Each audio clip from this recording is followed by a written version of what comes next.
사랑하는 여러분, 오늘 하루 어떠셨나요? 바쁘게 하루를 지내셨죠? 해가 뉘엿뉘엿 지는 모습을 보니 오늘 하루도 이렇게 지나가네 라는 생각이 들 것입니다. 여러분, 이렇게 우리는 하루하루를 살아간답니다.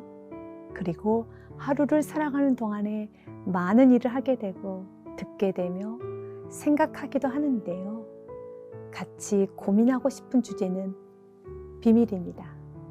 누군가가 나에게 이거 비밀이야, 너만 알아 하는 말들이 있을 것입니다. 누군가에게 나에게 건네는 순간 비밀이 아닐 수 있지요. 그렇다면 나에게 건네준 비밀이라고 여겨지는 그 이야기가 진짜 비밀이 되도록 꼭 필요하다면 당사자에게 정확하게 전달을 해야 하겠지만, 만약 이것이 떠도는 루머라면 나를 기점으로 더 이상 퍼지지 않도록 스탑 시키는 것도 참 중요하다고 생각해 봅니다. 그리고 내 안에 비밀이 많고 나 스스로가 비밀이 될 수밖에 없는 말과 행동, 결정과 선택을 하고 있다면 자신의 삶이 옳은 길로 가고 있는가 돌아보는 시간이 되어야 하겠습니다. 비밀이 하는 일 4가지가 있다고 하네요. 의미가 있어서 읽어드리도록 하겠습니다. 첫 번째, 비밀은 현실을 만들어낸다. 비밀을 유지하고 숨기는 행위가 그 비밀에 무게와 신빙성을 부여한다. 우리는 비밀이 사라지길 바라고 숨기지만 결과는 바램과 정반대로 나타난다.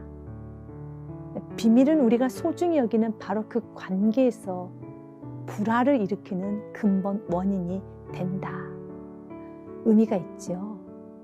비밀로 여겨지는 그 무언가는 관계의 불화를 일으키고 마음의 평안을 잃어버리게 하는 그 무엇이 되기도 하죠. 그래서 우리는 비밀이 많은 사람이 아니라 맑고 투명한 사람이 되어야 합니다. 누군가 보면 안 되는 만남을 갖고 행동과 결정을 하며 일하고 있다면 그 일은 비밀로 해야 하는 것이 아니라 끊어내야 하는 일이겠죠. 그리스도인들은 세상 사람과 다르게 도덕법을 뛰어넘어 하나님 보시기에 불편하시고 하나님과 함께 고민하고 의논할 수 없으며 오히려 하나님과 멀어지게 만드는 것이라며 이것을 비밀리 하고 있다면 이제는 과감하게 하나님께 드러내어 놓고 용서를 구하고 돌이켜야 합니다. 또한 어떤 부분에 있어서는 사람과의 관계에서도 투명하게 드러내야 할 부분이 있다면 용기 있게 대가를 치르는 한이 있더라도 잘못된 것은 비밀로 만들어서는 안 될 것입니다. 두 번째, 비밀은 진정한 당신의 모습을 감춘다. 어느 정도까지는 비밀을 간직하는 것도 괜찮아 보인다. 때때로 신비로워 보이기까지 한다. 하지만 이런 행동이 길어지면 자아는 점점 더 깊이 숨게 되고 결국엔 자아의 접촉이 끊어지고 만다. 그러면 거짓말이 점점 세력을 키워 당신을 꼼짝 못하게 만든다. 자신이 한 거짓말에 구속당하고 있는 것이다. 신비주의라고 들어보셨나요? 자신의 삶을 노출하지 않고 적당한 거리를 두면서 살아가는 삶, 매력적이긴 합니다. 모든 사람에게 자신의 삶을 노출할 필요는 없지만 사랑하는 사람과의 관계에서는, 특별히 부부관계, 그리고 부모, 자녀 관계에서는 비밀이 많아지면 위험할 수 있습니다.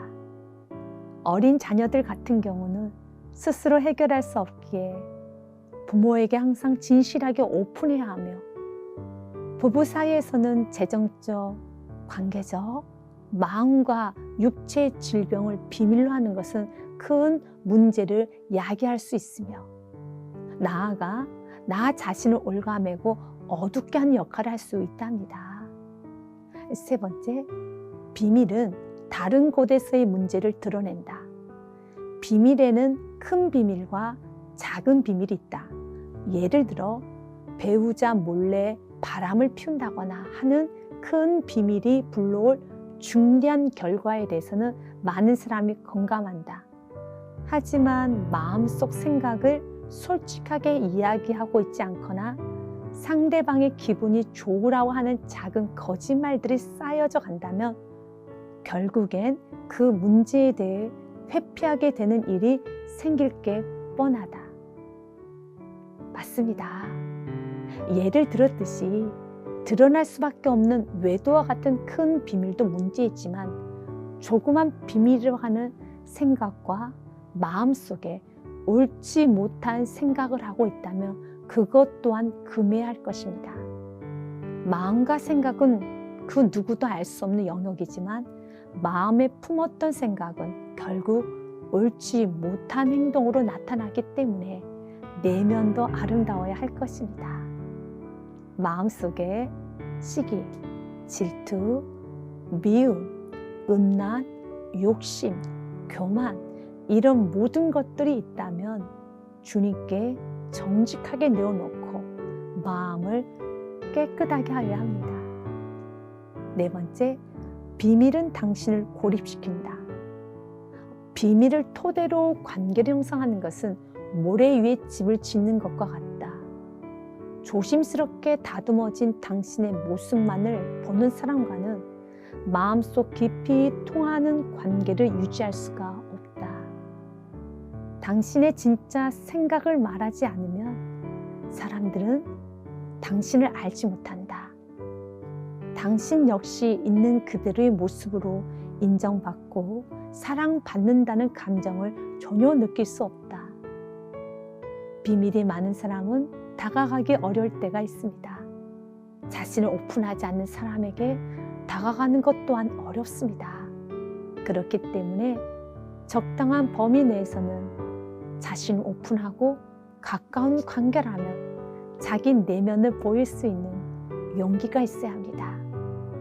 특별히 가정 안에서는 자신의 연약한 부분도 보여줄 수 있어야 하며 건강한 가정 공동체는 자신의 비밀을 말하여도 안전함을 느끼게 하는 가족 구성원 모두가 되어야 합니다.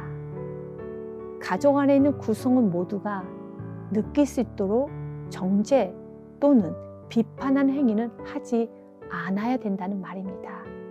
사랑하는 여러분, 우리는 살다 보면 비밀이 있을 수밖에 없습니다.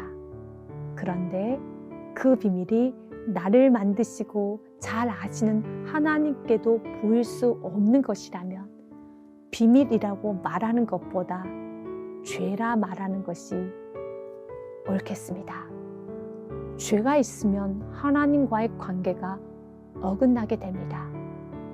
하나님이 떠나신 것이 아니라 죄가 있으면 하나님께 나 자신이 가까이 갈 수 없게 됩니다. 사단이 정죄하며 다가가지 못하도록 한다는 것입니다. 그렇기 때문에 오늘도 기억해야 될 말씀이 있습니다. 이사야서 1장 18절의 말씀입니다. 여호와께서 말씀하시되 오라 우리가 서로 변론하자. 너희의 죄가 주홍 같을지라도 눈과 같이 이어질 것이요 진홍같이 붉을지라도 양털같이 게 되리라. 아멘. 하나님은 용서하여 주십니다. 그렇기 때문에 하나님과는 비밀이 없어야 합니다.